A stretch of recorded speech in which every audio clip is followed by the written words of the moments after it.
Armenian Mayrot հյուրանոցի շքեղ միջավայրում մի գավաթ սուրճ եմ հրավիրել Rima Travel տուրիստական ընկերության հիմնադիր Rima Խաչատրյանին։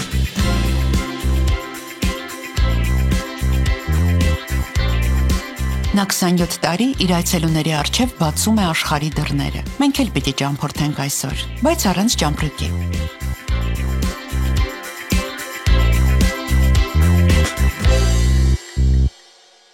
Rima ջան, բարև ձեզ։ Բարև ձեզ։ Շատ շնորհակալություն, որ 5 տարի լռելուց հետո, թեպետ մենք նախկինում ինչքան շատ էինք հաճախ հանդիպում եթերում, բայց այս 5 տարին լռելուց հետո դուք չմերժեցիք իմ հրավերը։ Անչափ շնորհակալ եմ։ Ես էլ եմ շնորհակալ Նարա ջան, որ այսօր ձեզանից հրավեր ստացա եւ գտնում եմ այստեղ։ Ճիշտ է, ինձ համար իրոք շատ դժվար էր, սակայն ես այսօր այստեղ եմ։ Ու շատ լավ է, մենք միասին շատ համեղ հիմա կսրճենք, կզրուցենք եւ ես կարծում եմ, որ շատ լավ օր կունենանք միասին։ Ձեր տղայի կորստից հետո դուք փակվեցիք ձեր մեջ, բայց եւ կարողացաք իհարգանք ձեր մեջ ուժ գտնել եւ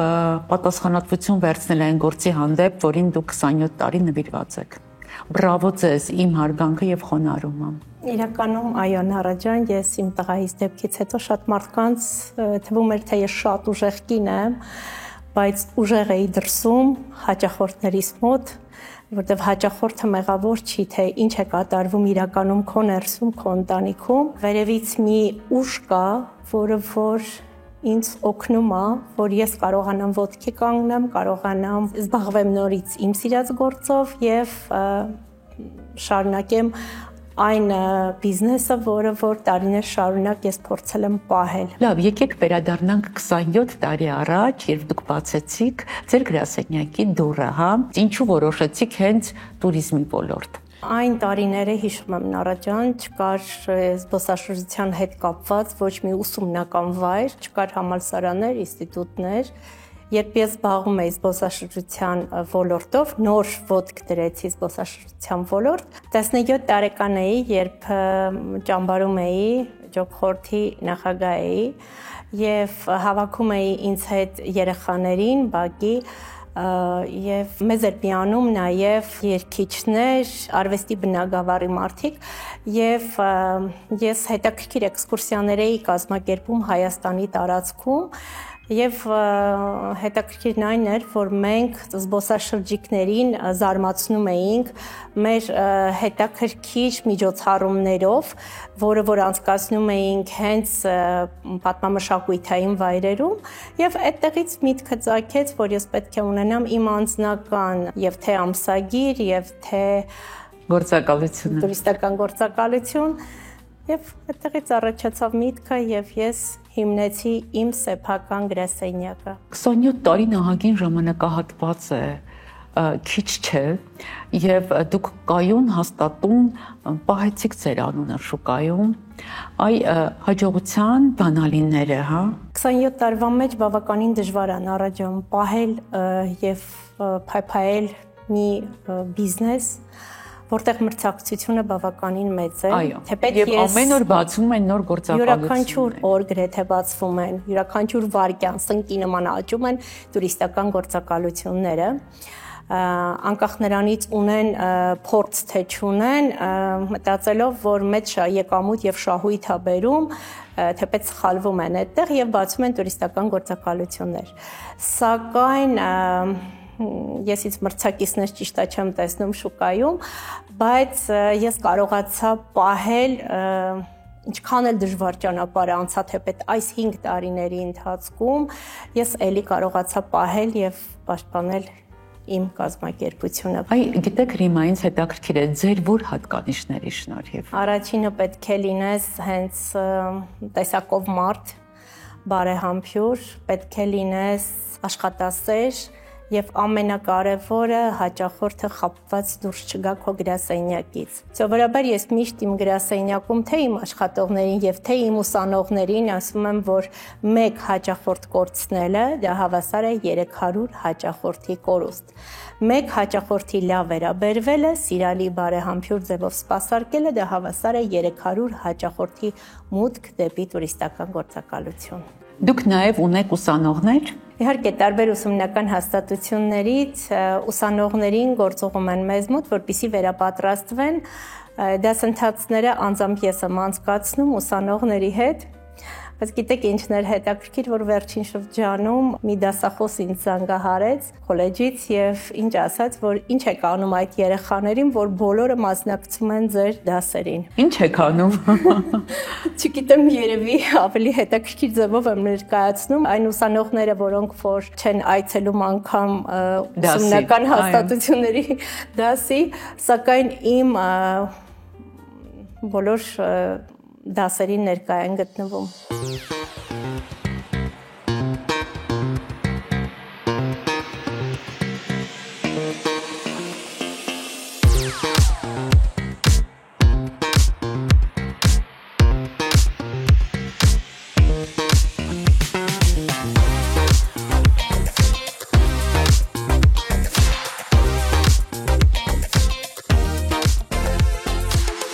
Հեռախոսազանգից սկսված շատ ճիշտ մոտեցում են դրսևորում, որը առաջացնում է վստահություն, հենց մուտք ես գործում Rima Travel կազմակերպություն, սկսած վայրից արդեն կարծես զգում ես հանգստիդ խաղաղությունը, մթնոլորտը, թե աղջիկների արտաքին հարդարանքից սկսած, թե վերաբերմունքից գերազանց մակարդակատիրում եւ ամենակարևորը, որ հուսալի են իրենք շուկայում մրցունակ իրենց գնային բազայով։ Բավականին ճանապարհորդությունների եմ գնացել եւ արտաքին տուրերի եւ ներքին տուրերի, խմբակային տուրերի շատ հաճելի է, երբ որ այդ տուրերին անձամբ մասնակցում է ինքը Ռիմա Խաչատրյանը, շատ հաճելի ժամանակ ենք անցկացնում, հիանալի դիմավորում, հիանալի ճանապարհում։ Խնդրում եմ, որ ուր էլ գնա, մեզ այդ խմբակային տուրին անպայման իր հետ տանի, որովհետև շատ հետաքրքիր ու հաճելի է անցնում իր հետ միասին։ Հայաստանում նույնպես ինքը տենց տուրեր կազմակերպում է, բավականին շատ եղել եմ այդ տուրերին ու բոլորը շատ գոհ են, շատ վստահելի է, շատ հաճելի է, ազնիվ է։ Չգիտեմ, ինչքան լավ բան կա, ես կարող եմ իր մասին ասել ու դա հենց այնպես չի, դա ինքը ստեղծել է, մենք դա վայելել ենք։ Շուրջ 20 տարի արդեն, եթե ոչ ավել, ինչքան հիշում եմ, ես Rima Travel-ի բարեկամն եմ։ Օգտվում եմ այստեղից ոչ միայն ես, իմ ծանոթները, իմ ընկերները եւ առհասարակ ամեն ինչ նորմալ, ոչ մի խոչընդոտ այդպես բան չի եղել, թեպետ կարող է Rima մեր ընկերն է դրա համար, բայց ուրիշներն էլ չեն բողոքել դրանից, այդպես ասեմ, աչասել են ընկերն է գովում ամա տուրիստական համերգներ են կազմակերպել հանգստացողների համար տարբեր տեղեր, ասենք Աղվերան, Ծաղկաձոր, Էլյոսի հանգստյան տուն, Վայոց ձոր, էլ չեմ կարող Ջերմուկ եւ այլ, հա համերգներով հանդես ենք եկել հանգստացողներին, ովքեր որ դրսից եկել են հանգստացել են այստեղ, կարողացել ենք ուրախացնենք իհարկե Rima Խաչատրյանի գլխավորությամբ շատ հետաքրքիր էր կազմակերպվում այդ ամեն ինչը, մենք էլ մեզ լավ էինք զգում ամեն դեպքում կապված թեկուզ հենց մենք անձնական որ գալիս ենք տոմսերն առնենք կամ ասենք մի տեղ գնանք այսօր շատ ամրցակցություններ, շատ կազմակերպություններ կան տուրիստական եւ այլ, ով ուզում տուրիստական կազմակերպություն է բացում, փակում, նորից բացում, բայց ինքը մնայուն կայուն արդեն չգիտեմ, ես 20 տարի ընդհանրապես ես եմ ճանաչում, դրանից առաջ որ գործում է, հետևողական է, շատ հետևողական։ Ինչ որ խոստացել է, ինչ որ գրված է եղել, ինչ որ լսել ենք իրանցից կատարվել է ամեն ինչ։ Կարող եմ ասել անգամ ավելին։ Կազմակերպչական հարցերում, ճանապարհորդության հետ կապված եւ այլ։ Շատ մեծ նշանակություն ունի, որ ինքը արդեն տարիք ունի, փորձ ունի։ Դա արդեն ամեն ինչ ասում է։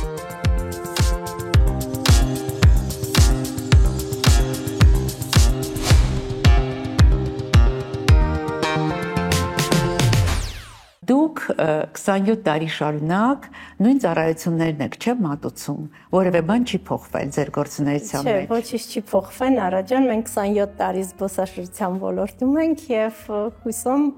որքան որ կհասցնեմ կյանքը վայելել, կլինեմ այդ ոլորտում։ Իսկ ինչ ծառայություններ եք մատուցում։ Ընթացքում գիտեք, որ ունեցել ենք туриզմի շաբաթաթերթը, որի խմբագիրը գլխավոր ես էի իմ Շատ լավներ եւ ափսոսում եմ, որ հիմա չկա։ Ես կարծում եմ, որ շուտով նորից կվերադառնա շաբաթաթերթը, բայց այս անգամ արդեն էլեկտրոնային տարբերակով։ Հետո այնտեղ մենք փոքրիկ հեռուստաստուդիա ունեինք, դա էլ ժամանակավորապես դադարեցրեցինք, բայց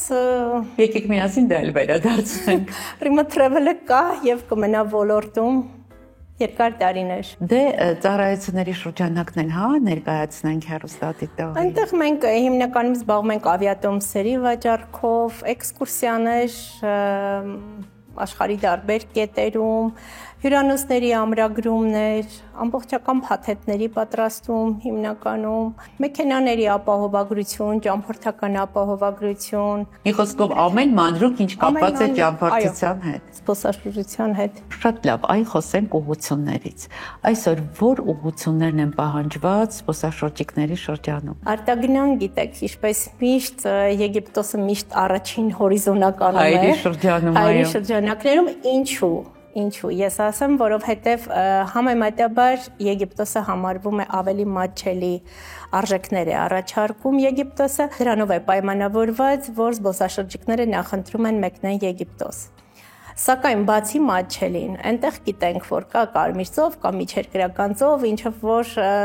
հենց զբոսաշրջիկները լիարժեք հանգիստ են անցկացնում։ Նախ սպասարկումն է բարձր, հետո ինքը առաջարկում է all inclusive ամբողջական փաթեթ, չէ՞, սնունդ է առաջարկում զբոսաշրջիկներին, ինչու՞ չէ ավիատոմսեր, դիմավորել, ճանապարհել, հյուրանոց եւ այդ ամբողջ փաթեթը գրեթե մոտ $600-700 սահմաններում կարելի ասել։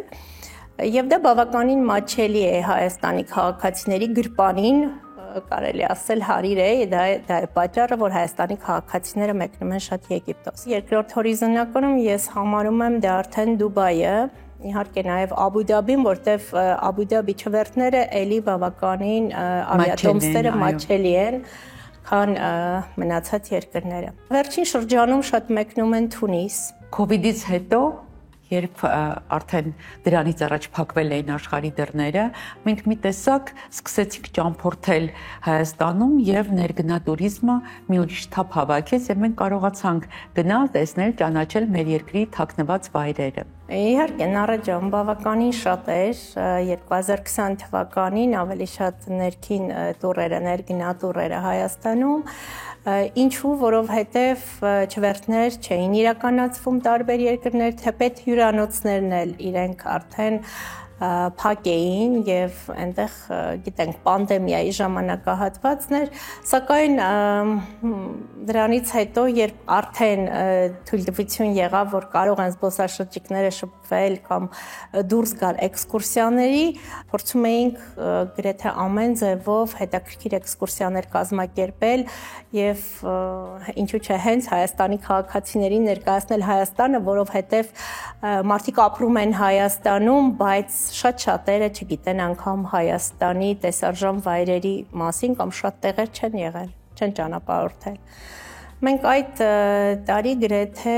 բավականին շատ էքսկուրսիաներ ունեցանք։ Իսկ արտերկրից դուք ունենում եք զբոսաշրջիկներ։ Նախկինում բավականին շատ զբոսաշրջիկներ ունեինք արտերկրից, սակայն այս վերջի տարիներին ոչ միայն մեր տուրիստական գործակալությունում, այլ նաև Հայաստանի Հանրապետությունում շատ քիչ են գալիս արտերկրի զբոսաշրջիկներ։ Ափսոսում եմ, որովհետև դուք նախկին տարիներին փայլուն ներգնա ուղևորություններ եք կազմակերպում, մեկ-երկուսին էլ ես եմ մասնակցել եւ հիացած հետ եմ վերադարձել։ Իհարկե, բավականին հետաքրքիր էքսկուրսիաներ էինք ունենում Հայաստանի տարածքում, նամանավանդ մեր Տաթևի վանքը, որ ճգնաղ մի վայր է, աշխարհի ամենաերկար ճոպանուղին ունենք այնտեղ, որ չլինել այնտեղ եւ թեկուզ մեկ անգամ չայցելել, դա հավասար է, որ չիմանալ Հայաստանը։ Եվ հետո ինչպես ասացին ձեր գործընկերները, դուք նաեւ ձեր սեփական ձեռագիրը ունեիք, կազմակերպում եք անպայման հետաքրքիր համերգներ, միջոցառումներ, որ ել ավելի հետաքրքիր էր դարձնում։ Ճիշտ է, Նարաջան ժամանակին, դա 5 տարի առաջ էր, 5-6 տարի առաջ նախքան ընտանիքումս նման խնդիր լինելը, ողբերգությունը, ես հետաքրքիր ժամանցային տուրեր էի կազմակերպում Հայաստանի հանգստյան տներում, հյուրանոցներում եւ հավաքում էինք մեր զբոսաշրջիկներին, հետներս արդեն ներգրավում էինք երգիչ-երգչուհիներ, դերասան, դերասանուհիներ եւ հետաքրքիր ժամանց էինք անցկացնում, որը լինում էր 3 օր 2 գիշերակաց, 2 օր 1 գիշերակաց եւ լիարժեք հանգստացած հետ էինք վերադառնում արդեն։ Շատ հաճելի էր մարդկանց նաև այդ 3 օրը շփվել որևէ հայտնիի հետ։ Իհարկե, հաճելի է, երբ քեզ հետ շրջագայում է, օրինակ, դերասանուհի Ջուլիետա Բաբայանը։ Մեզ հետ նաև ճամփորդել է ոչ միայն ասենք երգիչ-երգչուհիներ, շոու բիզնեսի մարդիկ, այլ նաև Նատալիա Ռոտենբերգը, ինչու՞ չէ նաև բժիշկներ, տարբեր բնագավառի մարդիկ։ Շատ լավ, տեղեկատվական տեխնոլոգիաների զարգացմանը զուգահեռ նաև փոխվում է ձեր աշխատանքը եւ ավելանում է on-line աշխարհի ներկայությունը, հա, բոլորիս կյանքում։ Օրինակ, on-line ամրագրումներ, ինքնուրույն ճամփորդել, այդ ամենը մարդիկ այսօր անում են, բայց ըստ իս շատ ավելի լավ է, որ դու ճամփորդում ես որևէ տուրիստական գործակալության միջոցով, որովհետև դա ավելի ապահով է, ավելի վստահելի եւ ավելի հուսալի է։ Իհարկե, օր-օրի, քանի որ ինչպես զբոսաշրջությունն է աճում, այնպես էլ նոր արարություններ են մտնում շուկա եւ on-line հարթակներ են ստեղծվում եւ քաղաքացիները հանդիպում են մատչելի տարբերակների, փորձում են ամրագրել այդ մատչելի տարբերակներով փաթեթներ։ Սակայն կան որոշակի պահեր, որ հաշվի չեն առնում, երբեմն քաղաքացիները հանդիպում են, բախվում են արժեքների, որը նախնական արժեքներն է եւ մինչեւ վերջին քայլը, երբ որ արդեն գնում են, տեսնում են, որ արժեքները ավտոմատ կերպով փոփոխվեց։ On-line հարթակներով ես անձամբ խորհուրդ չեմ տա, որ քաղաքացիները ամրագրեն, ինչու։ Բացատրեմ ինչու, որովհետև այդտեղ ռիսկերը շատ մեծ է։ Զբոսաշրջության ոլորտը հենց ինքը արդեն ռիսկային ոլորտ է, բայց այստեղ ավելի է մեծանում ռիսկերը զբոսաշրջիկների։ Այսինքն ամրագրումից հետո, եթե 1, 2, 3 օր հետո փորձում ես չեղարկես ավիատոմսդ կամ չվերթը չի իրականացնում տվյալ ավիաընկերությունը, ինչպես դա պետք է անեն։ Այստեղ բախվում են արդեն խնդրի։ Դրա համար խորհուրդ կտամ այն զբոսաշրջիկները, որոնք որ on-line հարթակներից շատ տեղեկություններ չեն քաղել, ապա թող անպայման դիմեն տուրիստական գործակալություններ, որպիսի տուրիստական գործակալության աշխատակիցները, տուր մենեջերները կարողանան ճիշտ եւ ավելի մատչելի բացատրեն իրենց թե ինչպես ամրագրեն ամբողջական փաթեթներ, որպիսի հետագայում խնդիրներ չունենան։ Միայն ամրագրելը չի, նաև պետք է մենք մտածենք, որ հաճախորդը զբոսաշրջիկը հետագայում խնդիրների առջև չկանգնի։ Վերջերս մի քանի հաճախորդներ ես հիշում եմ, որ զանգահարեցին ինձ եւ ասցին Եգիպտոս են ուզում մեկնեն։ Հետո չգիտեմ ինչ պատճառներով այդպես էլ էլի չզանգահարեցին, ըստ երևույթին ավելի մատչելի տարբերակի էին հանդիպել։ Սակայն անցավ 10 օր, 15 օր, որքան հիշում եմ, զանգահարեցին ինձ Եգիպտոսից եւ ասացին, որ մի բան ենք ուզում խնդրենք, ասի ինչա պատահել, մենք մեկնել ենք Եգիպտոս, արդեն հանգստացել ենք, բայց հետադարձ ավիատոմսեր չունենք։ Դա նշանակում է, որ այստեղ զբոսաշրջիկը արդեն բախվեց խնդրի առջև։ Ճիշտ է, մատչելի տարբերակով ամրագրեց փաթեթներ, սակայն տեսեք հետադարձի ավիատոմսերը չուներ։ Մենք ստիպված էինք 4 անձի համար գրեթե $1600 համարժեք դրամ հիշում եմ ավիատոմսեր ամրագրել, որպիսի այդ զբոսաշրջիկները հետ վերադառնային Հայաստան։ Ստացվեց ավելի թանկ։ Ավելի թանկ, քան առաջարկում է Rima Travel տուրիստական գործակալությունը։ Եվ հետո շատ հաճախ նաև հյուրանոց ամրագրելը գործակալության միջոցով շատ ավելի մատչելի է լինում, քան երբ ինքնուրույն on-line ես ամրագրում։ Իհարկե, չէ՞ որ մենք բոլոր կազմակերպությունների հետ, դրսում գործող տուրիստական գործակալությունների հետ ունենք հատուկ պայմանագիր, որը որ ֆիքսված գներ են, արժեքներ են, եւ այդ արժեքներից մեզ իրենք տալիս են միջնորդավճար։ Իսկ on-line հարթակներում արդեն տեղադրված է հենց բարձր արժեքներ, սակայն քաղաքացիները խաբվում են եւ ամրագրում են եւ այստեղ պատասխանատվություն գրեթե ոչ մեկ չի կրում, երբ որ ամրագրումը կատարվում է on-line հարթակով։ Իսկ մյուս դեպքում, եթե արդեն տվյալ տուրիստական գործակալություն են դիմում, բեռը մնում է տուրիստական գործակալության ուսերին։ Եվ հետո գիտեք, ճամփորդությունը դա քո կյանքի այն շրջանն է, որ դու պետք է ուղեղը տանջատես եւ վայելես։ Եւ որևէ հարց պիտի այդ վայելքից քեզ չշեղի եւ այդ հարցերը դու պիտի թողնես տուրիստական գործակալության վրա եւ վայելես։ Իհարկե, Նորա ջան, ճամփորդությունը դա այն բանն է, որ եթե մարդը մեկնում է հանգստի, հենց մեկը ես, եթե մեկնում եմ հանգստի, ես ուզում եմ լիարժեք հանգստացած հետ վերադառնամ, ոչ թե մեկնեմ որևիցե երկիր, նյարդայնանամ։ Նախ խորհուրդ կտամ մեր բոլոր զբոսաշրջիկներին, ովքեր մեկնում են հանգստի, շատ մաչելի տարբերակներ չընտրեն, որովհետև հետագայում հաստատ դրամապանակը դատարկվում է տվյալ երկրում, սակայն իրենք շատ վատ պայմաններում են իրենց հանգիստը անցկացնում։ Ավելի լավ է չափսոսեն $100-200 ավել գումար վճարեն, միևնույն է, իրենք այնտեղ այդ նույն գումարը վատնելու են, չէ, ծախսելու են, սակայն վատ ոչ լիարժեք հանգստացած հետ են վերադառնալու Հայաստան։ Իսկ այս դեպքում, եթե իրենք արդեն վճարում են մի քիչ ավել գումար, սակայն լիարժեք հանգստացած, լիցքաթափված հետ են վերադառնում։ Շատ լավ։ Ինչպես եք ղեկավարում բարդ իրավիճակները, ասենք օրինակ չեղարկումները կամ հաճախորդների դժգոհությունները։ Բարդ իրավիճակներ գրեթե բոլորի մոտ է դա կյանքում էլ է լինում, բոլորիս կյանքում, մենք բոլորս էլ հանդիպում ենք։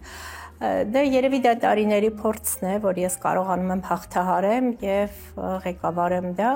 Թեպետ ունենում ենք, ինչու՞ չէ, նաեւ շատ բարդ հաճախորդներ, որոնք կարող են գալ, մոտենալ, պայմանագիր կնքել, փաթեթ ամրագրել, սակայն մի քանի օր հետո մոտենալ, անգամ զգուշացնելուց հետո, որ փաթեթը չեղարկման եւ հետ վերադարձի ենթակա չի, սակայն այդ փաթեթը իրենք խնդրում են չեղարկել։ Իսկ եթե արդեն ըստ պայմանագրի մենք փաթեթը չենք չեղարկում, այդ դեպքում հաճախորդը փորձում է արդեն դիմել դատարան։ Այ քեզ բան։ Նման դեպքեր իհարկե ունենում ենք, իսկ եթե ունենում ենք նաև հաճախորդներ, որ պայմանագիրը կնքում ենք, բացատրում ենք, որ գումարը հետ վերադարձի ենթակա չի, քանի որ մենք ունենք մեր գործընկերների հետ պայմանագիր, այս դեպքում հաճախորդը կարող է մոտենալ, որոշ գումար եթե վճարել է, մնացած գումարը չվճարել եւ հաշվի չառնել պայմանագիրը։ Այս դեպքում արդեն մենք պետք է դիմենք հատուկ միջոցների, որպեսզի կարողանանք խնդիրը հարթել։ Ահա թե ինչի միջով է անցել այս 27 տարին։ Այդ տուրիզմի ոլորտում, որը բավականին բարդ ոլորտ է, որտեղ կա շատ մեծ մրցակցություն,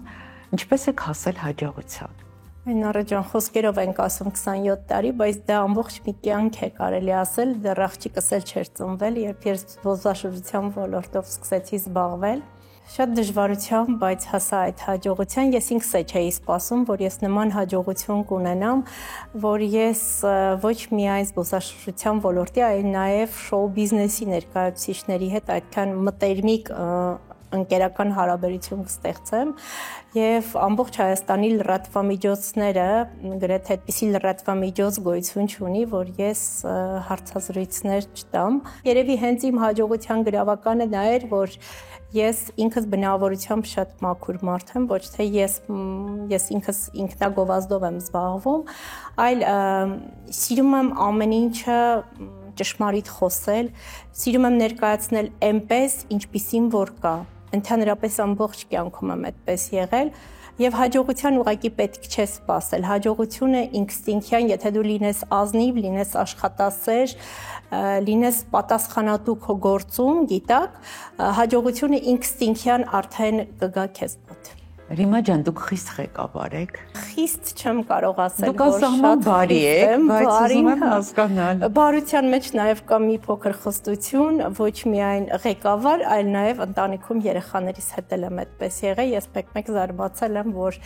այսքան զբաղված լինելով, ինչպես իմ երեխաները այդքան իրենց դիրքի մեջ են, միշտ չափի մեջ։ Դա նրանից է, որ իմ մի նայվածքը բավական է արդեն թե իմ երեխաներից եւ թե աշխատակիցներին։ Դուք առաջիններից եք նաև, որ երբ դեռ Facebook-ը այդքան զարգացած չէր Հայաստանում, որպես բլոգեր հանդես էիք գալիս եւ ներկայացնում էիք on-line հյուրանոցներ։ Իհարկե ճիշտ է, ես առաջիններից էի, թեպետ ես դա ինձ այդպես երբեք չեմ համարել, բայց շատերն են արդեն խոսում դրա մասին, որ այո, ես երբ լինում էի Եգիպտոսում, Դուբայում կամ որևիցե երկրում, ես անպայման այնտեղից ուղիղ եթերով հանդես էի գալիս եւ ներկայացնում էի հյուրանոց առ հյուրանոց, թե որպեսզի մեր զբոսաշրջիկները ճիշտ ընտրություն կարողանան կատարել, թե որ հյուրանոցում իրենց հանգիստը լիարժեք կարող են անցկացնել։ Դա էր պատճառը, որտեղ երբեմն զբոսաշրջիկները գալիս են մեզ մոտ, լուսանկարներ են նայում կամ հետաքրքիր գայթակղիչ տեսահոլովակներ եւ գալիս են ասում, այ այս հյուրանոցն ենք ուզում, կարող եք ամրագրել, սակայն այդ հյուրանոց ուղղակի պետք է մոտիկից նայել, որպեսզի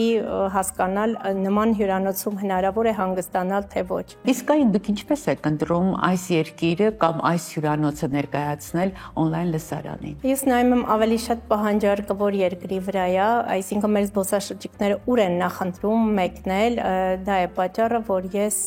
ներկայացնում եմ տվյալ երկրի հյուրանոցները։ Շատ-շատերը օրինակ ներկայացման ընթացքում ես հիշում եմ, որ Եգիպտոսից երբ ուղիղ եթերներ էի անում կամ Թունիսից, այնտեղ մեկնաբանություններում գրում էին իսկ ինչու Հայաստանը չեք ներկայացնում։ Իհարկե Հայաստանն էլ եմ ներկայացնում, փորձում էի նաև Հայաստանը ներկայացնել, բայց չգիտեմ, ես ավելի շատ զբոսաշրջիկներին ներկայացնում եմ այն հյուրանոցները,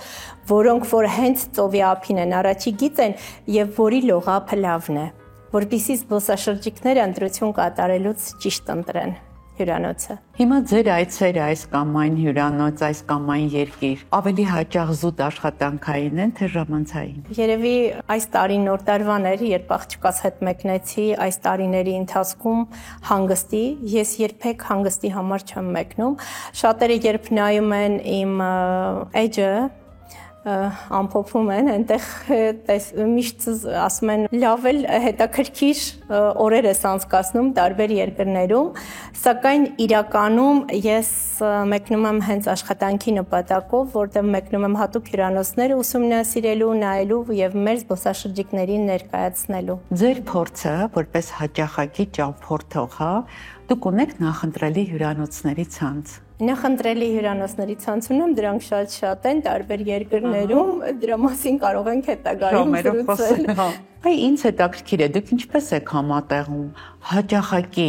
ճամփորդելը եւ ղեկավարելը։ Երբ ճամփորդում եք, ինչպես եք գրասենյակը պահում ձեր ուշադրության կենտրոնում։ Ճամփորդության ընթացքում անընդհատ հեռախոսազրույց եմ ունենում աշխատակիցների հետ, անընդհատ խոսում եմ, մի կողմից ղեկավարում եմ գրասենյակը, մյուս կողմից արդեն նկարում եմ հյուրանոցները եւ ուսումնասիրում եմ այն բոլոր հյուրանոցները, որոնք հետագայում մեր զբոսաշրջիկներին դրանք արդեն պետք կլինեն։ Նայեք, շատ սիրուն եք ներկայացնում, բայց միաժամանակ նաև պրոֆեսիոնալ, որովհետև այն դետալները, որոնք դուք ներկայացնում եք, սովորական սիրողական ճամփորդողը դրա վրա ուշադրություն այդքան չի սևեռի եւ իսկապես երբ մենք տեսնում ենք, արդեն կողմնորոշվում ենք, թե որ հյուրանոց ընտրենք այս կամ այն երկիրը գնալիս։ Բրավո, ապրեք դուք, շատ օգնում եք կողմնորոշվելու առումով։ Ամռան ընթացքում էր Նարաջան, երբ Դուբայում էի, մեկնել էինք գովազդային տուրի հյուրանոցները ներկայացնելու, երեկոյան էինք հասել հյուրանոց, բայց ես հասցրեցի շատ արագ տեսահոլովակ պատրաստել եւ արդեն տեղադրել իմ էջում եւ առավոտյան երբ որ արդեն սուրճ էինք խմում գլխավոր մենեջերի հետ, այնտեղ աղջիկներից մեկը ներկայացրեց, որ առաջի բլոգերն է եղել Հայաստանում, երբ հյուրանոցներ էր ներկայացնում եւ ասեց չեք հասցնին, մեր հյուրանոցը նկարեք, ասի բայց արդեն ձեր հյուրանոցը իմ էջում ասեց, ես նման պրոֆեսիոնալ չեմ տեսել։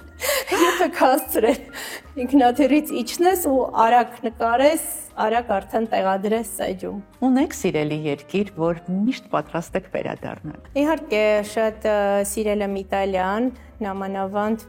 չգիտեմ, Միլանը, այնտեղ Ջիմոյի հրապարակը, Լեոնարդո դա Վինչի թանգարանը, Լա Սկալա օպերան։ Իտալիայում միշտ տեսնելու բան կա, որ ինձ գրավեց։ Նամանավանդ Վենետիկը, ոնց որ հեքիաթում հայտնվեց, երբեմն քեզ թվում է, թե դու ֆիլմում ես, ոչ թե իրականություն է, այլ հեքիաթի մեջ ես։ Իտալիան մի խոսքով։ Իսկ կա երկիր, որը ձեզ զարմացրել է եւ գերազանցել է ձեր սպասելիքները։ Զարմացնելը չէի ասի, զարմացրել եմ, որտեվ բոլոր երկրներն է գրեթե երբ առաջինը մտնում են զարմանում։ Առանձնահատուկ, այո, իրանք, բայց վերջերս ես շատ եմ մեկնում Քաթար, որը որ շատ սիրեցի, ինչու որտեվ ինքը համարվում է ամենահարուստ երկրներից մեկը, բայց թե այնտեղ տաքսի ծառայությունը եւ թե սնունդը բավականին մատչելի է, իրականում զարմացա, որտեվ եթե համեմատում ենք Հայաստանում գործող տաքսի ծառայության հետ, գները ուղղակի այդ թանկ երկրում ավելի մատչելի էր, քան Հայաստանում։ Ինչու Քաթար հիմա կասեք, որովհետև Քաթարում նախ կարելի է վայելել ծովափնյա հանգիստ, երկրորդ այն մարդիկ, ովքեր որ շոփինգի սիրահար են, այնտեղ բավականին շատ մոլեր կան, որ կարող են առևտրի կետերից օգտվել եւ նաեւ ունի մի շքեղ ճարտարապետություն, 3-1-ում համ էքսկուրսիա, համ ծովափնյա հանգիստ, համ շոփինգ։ Ճամփորդության ընթացքում դուք ավելի շատ սիրում եք կոմֆորտ, հարմարավետություն, թե արկածներ, ինչ որ խելահեղ բաներ, նորություններ։ Ճամփորդության ընթացքում ես սիրում եմ հետաքրքիր արկածներ, որ դրանք լինեն իմ կյանքում, ինչի, որտեղ հետագայում ինձ այս նմանատիպ եթերների ժամանակ պետք են գալիս։ Եվ հետո ճամփորդությունը դա վառ տպավորությունների համար է։ Ոչ միայն վառ տպավորություն, եթե ճամփորդում ես, ուզում ես ամեն ինչ ուսումնասիրես, թե երկրի մշակույթը, թե ավանդույթը, թե սովորույթը, գրեթե ամեն ինչ, ինչ կա այդ երկրում, որպեսզի քանի որ դու զբոսաշրջության ոլորտում ես աշխատում, կարողանաս ճիշտ ներկայացնել զբոսաշրջիկին մեկնող։ Հա, ճամփորդությունից ճիշտն ասած, ամեն անգամ վերադառնում եմ մի տեսակ այլ դարձած, հարստացած, տպավորված, գունավորված, լիարժեք հանգստացած։ Հանգստացածներ իր հերթին։ Ինչ չի կարելի մոռանալ ճամփորդության գնալիս, բացի անձնագրից։ Բացի անձնագրից չի կարելի մոռանալ դրամապանակը։ Առանց անձնագրի դե իհարկե չեն կարող ճամփորդել, բայց նաև առանց գումարի էլ շատ դժվար է, որովհետև ճամպրուկը իրերով կարող ես թողնել տանը, բայց գումար անհրաժեշտ է, որպեսզի դու դա նորից գնումներ կատարես եւ կարողանաս տվյալ երկրում հանգստանալ։ Հիշեցի մի պատմություն, որը վերջերս Աբու Դաբի էինք մեկնում խմբային տուրով, ես ինքս էի ղեկավարը խմբային տուրի եւ ինչ կատարվեց օդանավակայանում իջնելուց մեր աղջիկներից մեկը մոռացավ իր պայուսակը օդանավի մեջ։ Մենք բոլորս արդեն սահմանապահ գոտում ենք, պետք է այդ անցակետը անցնենք եւ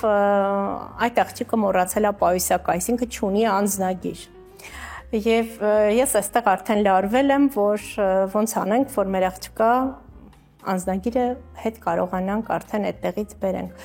Մի փոքր դժվարությամբ, բայց մենք վերցրեցինք մեր արդեն խմբակցի անձնագիրը եւ ինքը սահմանապահ գոտին հատեց եւ այդտեղ հասկացա, որ ինչքան դժվար է, եթե օտար երկրում դու կորցնես քո անձնագիրը, դրա համար բոլոր քաղաքացիները պետք է ուշադիր լինեն։ Եվ ես այդտեղ մտածում եմ, եթե այս աղջիկը անձնագիրը կորցրած լիներ, ինչ էինք անելու մենք այդ ժամանակահատվածում։ Այսինքն այդտեղ օրեր էր պետք, որ մենք դիմեինք հետ վերադարձի, չէ, նորից հետ վերադարձի համար հատուկ թուղթ վերցնեինք, որ ինքը կարողանար հետ վերադառնալ Հայաստան։ Եվ մեր բոլորի հանգիստը այդտեղ արդեն ձախողվելու էր։ Բայց բարեբախտաբար Փառք Տիրոջը մենք շատ արագ դա կազմակերպեցինք, 1-2 ժամվա ընթացքում մենք կարգավորեցինք եւ մեր զբոսաշրջիկը մեզ հետ վայելեց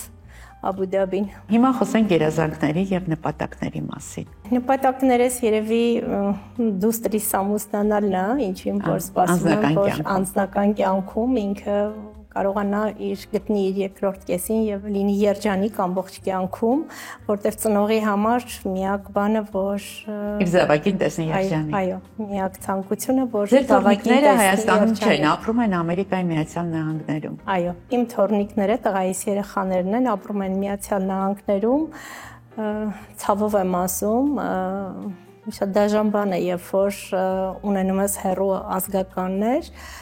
սակայն երևի ճիշտ ուղին դա էր կյանքի նպատակահարմար այդպես ստացվեց։ Դե դուք կգնաք, կճամփորդեք, կտեսնեք։ Ձեզ համար դա հեշտ գործ է։ Գրեթե մենք անընդհատ կապի մեջ ենք, խոսում ենք, որ կա այս on-line աշխարհը մեզ օգնում է, որ այդ հեռավորությունը կրճատենք։ Ձեր մասին լսած ձեր վերջին բամբասանքը։ Բամբասանք ասեմ, թե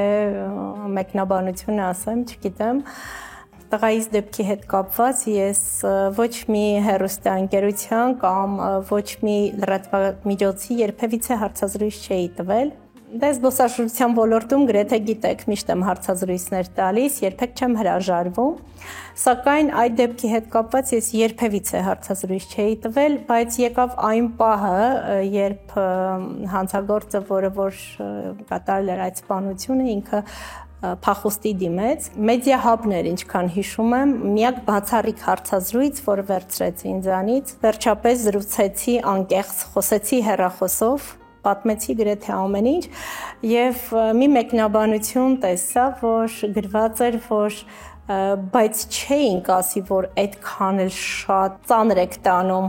ձեր տղայի մահը, լավ էլ վայելում եք կյանքը։ Այնպես ազդվեցի, որ մտածեցի, որ արդյոք դեռ կան մարդիկ, որ չեն կարողանում դիմացինի ցավը հասկանալ։ Եթե մարդը իրականում ժպտում է, դա չի նշանակում, որ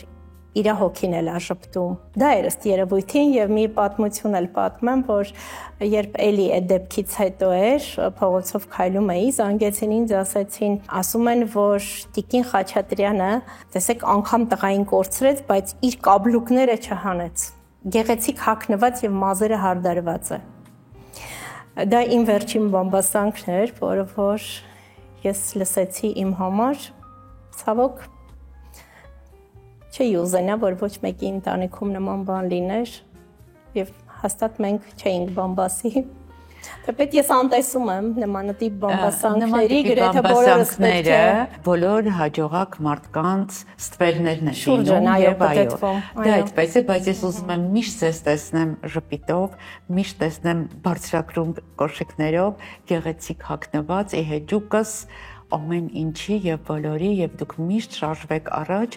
եւ 27 թվին գումարվեն էլի ու էլի բազմաթիվ տարիներ, իսկ հիմա բլից հարցեր եւ բլից պատասխաններ, շատ արագ առանց երկար մտածելու, ինչպես մենք երբեմն վերջին րոպեին ամրագրում ենք տոմս, սկսենք։ Իհարկե, սիրով։ Թռիչք լուսաբացին, թե գիշերը, կեսքում, կեսարթուն։ Ես կարծում եմ լուսաբացին, որտեվ ինձ հաճելի չի գիշերը, շատ դժվար է գիշերվա մեկնելը։ Լեռներ, թե ծովափ։ Ես նախընտրում եմ ծովափ, որտեվ սիրում եմ ծովափնի հանգիստը։ Ձեր ճամփորդական must-have-ը, բացի անձնագրից եւ լավ տրամադրությունից։ Նախընտրում եմ տարբեր հագուստներ, որովհետեւ դա ինձ անհրաժեշտ է նկարահանման ընթացքում։ Ինքնաթիռում քնել, թե ֆիլմ նայել։ Քնելը մենք միշտ կարող ենք, որովհետև կյանքը շատ կարճ է, ես գերադասում եմ ֆիլմն է դիտելը։ Տոմս, ուղիղ թռիչքով, թե մի քանի փոխադրությամբ, բայց ավելի մատչելի։ Այստեղ ես գերադասում եմ ուղիղ չվերթով։ Ճամփորդություն մենակ, թե ընկերներով։ Լավ կլինի ընկերներով, այսինքն շատ լավ կլինի զբոսաշրջիկների հետ, որտեղ դա ավելի հետաքրքիր է անցնում։ Երբ հերթում եք, lounge սրճել, թե duty free առևտուր անել։ Ավելի շատ սրճում եմ, քան առևտուր եմ անում։ Շատ շնորհակալություն շատ հետաքրքիր զրույցի համար, Ռիմա ջան։ Ես էլ եմ շնորհակալ Նարա ջան այս հաճելի օրվա համար։ Հանդիպման վայրը Armenia Marriott հյուրանոց։ Armenia Marriott հյուրանոց, շքեղության եւ հյուրընկալության նշաձող Երևանի կենտրոնում։ Այստեղ ամեն պահ հիշարժան է։